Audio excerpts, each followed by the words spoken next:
Good day, dear friends. My name is Dr. Sanjay Kalra, and we are here to discuss stroke and diabetes. Diabetes, we know, is endemic now to our country and to the world at large. The prevalence of diabetes is increasing many-fold in our clinics as well as in our hospitals. At the same time, we have experienced an increase in the incidence of complications such as stroke. Stroke is one of the macrovascular complications of diabetes. Unfortunately, it has always got less attention as compared to coronary artery disease and peripheral vascular disease. Let's set things straight today by discussing the intricate relationship between stroke and diabetes. Stroke and diabetes have a multifaceted relationship. People with diabetes tend to have a higher incidence of stroke. People with stroke tend to have a higher incidence of diabetes. Let's explore why this occurs. Many epidemiological studies, such as the Framingham study, have shown that people with diabetes, whether controlled or uncontrolled, have a higher risk of developing stroke. In the Framingham study, the odds ratio of men developing stroke if they had diabetes was about 2.5, while that of women with diabetes was 3.5. as compared to non-diabetic counterparts. Another study has shown that newly diagnosed people with diabetes will have a 10 to 20% chance of developing stroke within 5 years of their diagnosis of diabetes. Why does this occur? There are many pathophysiologic factors which come into play in diabetes. When we look at the vessel wall itself, diabetes predisposes to atherosclerotic vascular disease. And this is a very strong predisposing factor for stroke. Within the blood vessel, diabetes changes the balance of procoagulant and anticoagulant factors. An increase in procoagulant factors and a reduction in anticoagulant factors predisposes to stroke. People with diabetes also have a higher risk of hypertension and a much greater chance of developing dyslipidemia. These two predispose to stroke. People with diabetes also have a higher risk of atrial fibrillation, a higher risk of structural heart disease, and of heart failure. And these are also contributing factors to the higher prevalence of stroke that we see in people with diabetes. When we study the interstroke study, we find that these factors are placed separately. So the interstroke, or for that matter, the inter-heart study, tries to give us the population attributable risk of dyslipidemia, of hyperglycemia, of high blood pressure, and of obesity when it comes to explaining why stroke or why heart disease occurs. But in practical life, in clinical life, we have to address all of them together. So all these factors, and we call them DHOL, D for diabetes, H for hypertension, O for obesity, and L for lipids. We understand that diabetes predisposes to stroke, but then stroke also predisposes to hyperglycemia. An audit of ICUs or stroke units shows that around 40% of all people admitted with stroke have diabetes and another 20% have stress hyperglycemia. So put together, this becomes around 60% of a population in a stroke unit which has some form of dysglycemia or the other. And this has to be addressed because it is very important. The higher the glucose value, the worse the prognosis. The longer we keep a patient in high glucose, the longer the patient will have to stay in the ICU with us, and the more the chances of mortality. So stroke is also associated with dysglycemia, and when they occur together, the prognosis becomes worse. The prognosis becomes worse because of multiple factors. Number one, hyperglycemia affects the brain parenchyma, and it reduces the capacity of the brain to fight any insult, which may be ischemic or which may be hemorrhagic. Secondly, as we've already mentioned, hyperglycemia affects the vessel wall, it reduces endothelial health, and it also affects the quality of the blood by changing the balance between procoagulants and anticoagulant factors. So all this put together tells us that we actually have to try and control glucose in our patients with stroke. Let's talk about management of stroke first. The first thing in managing stroke is to identify it. And how do we identify a stroke? We base it on symptoms. So the symptoms of any neurological deficit are the same symptoms of stroke. Apart from stroke, we have another entity known as transient ischemic attacks. Now earlier, the diagnosis of transient ischemic attack was based upon history or upon duration of symptoms. So as students, what we learned was that if any neurological deficit lasts for less than 24 hours, it is a TIA and it is not a stroke. However, now the definition has changed. Because of better imaging modalities, we now use tissue-based diagnosis for TIA vis-a-vis stroke. So if a person has a history of neurological deficit, which is self-limiting, and which is not associated with any abnormalities on imaging, such as MRI, then and only then is it called a TIA. The reason is that even very short term, less than 24-hour long neurological deficits may be associated with tissue damage, which can be picked up on imaging.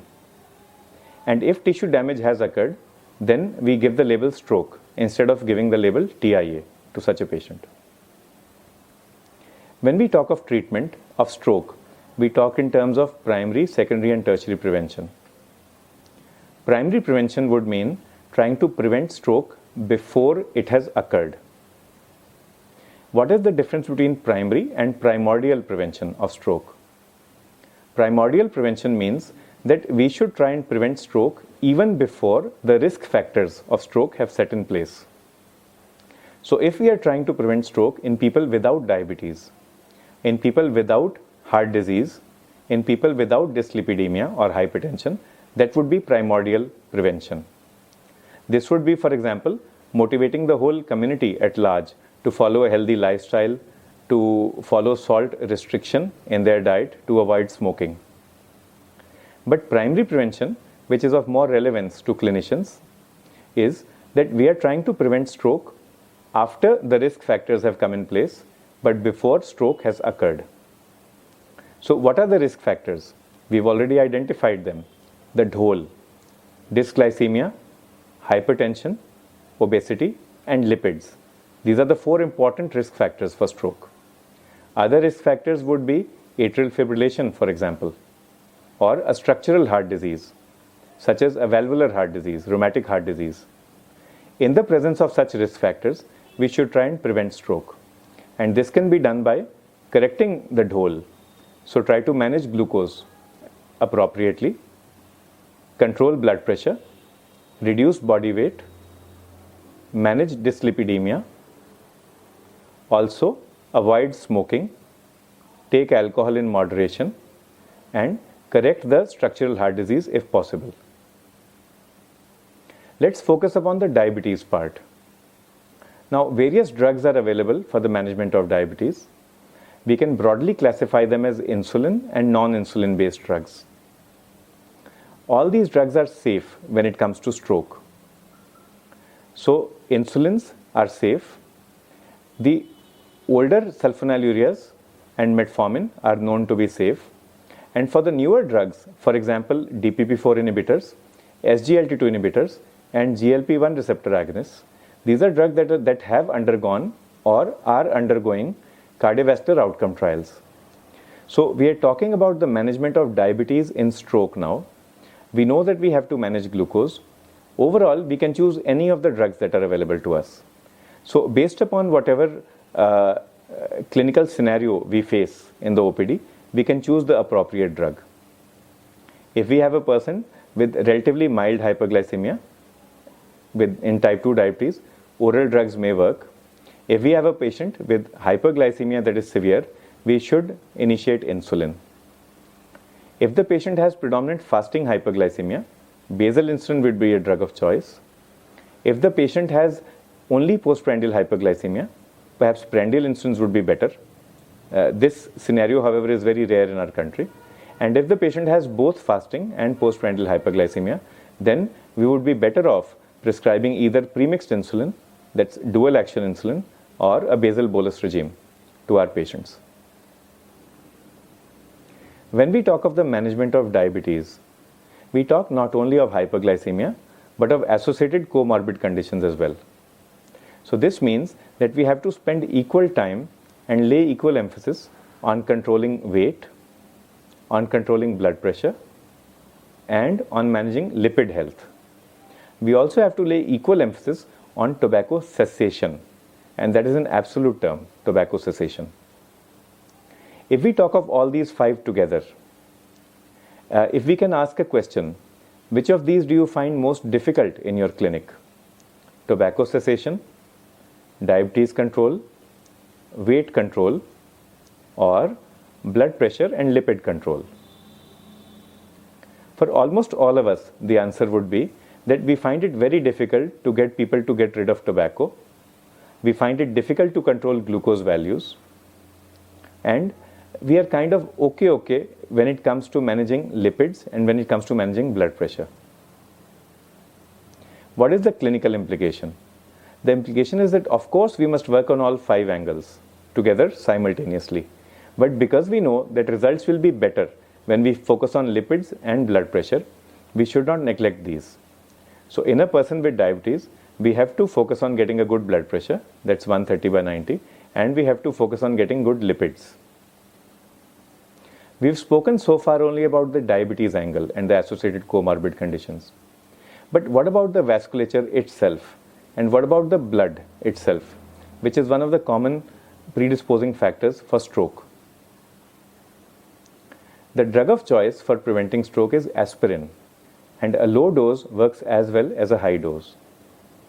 In patients in whom aspirin is not tolerated or in whom it is contraindicated, for example, those with bleeding disorders, then we can use other drugs such as clopidogrel. We can use both as well as combination, and this combination of aspirin and clopidogrel is shown to reduce cardiovascular outcomes in patients with heart disease and also with stroke. So depending upon the risk profile, depending upon whether we are doing primary prevention or secondary prevention, we can use aspirin or clopidogrel or both. When we spoke of primary prevention, we spoke of trying to reduce stroke in patients who have not had the event so far.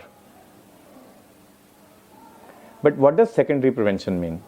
Secondary prevention means that we are trying to prevent a second event of stroke in a person who has been unfortunate to experience one event already.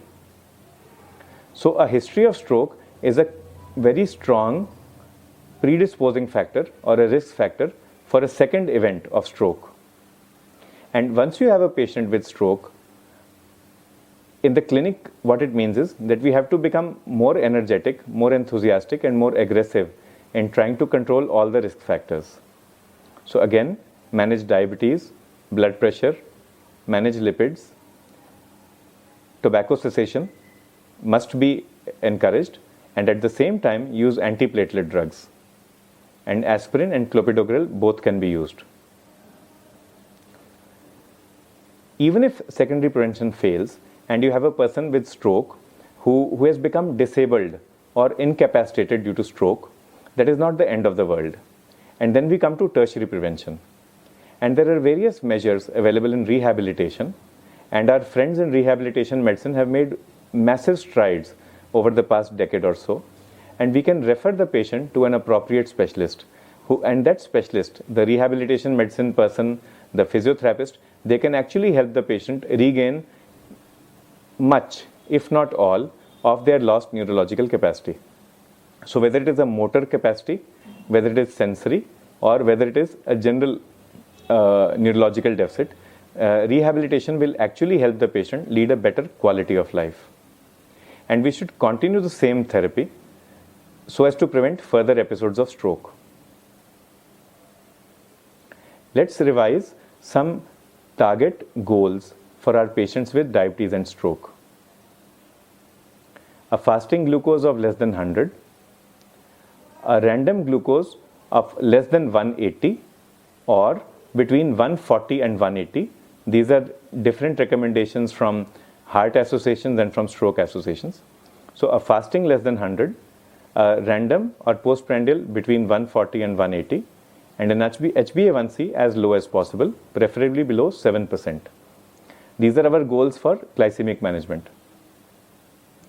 For blood pressure, a goal should be 130 by 90 or less.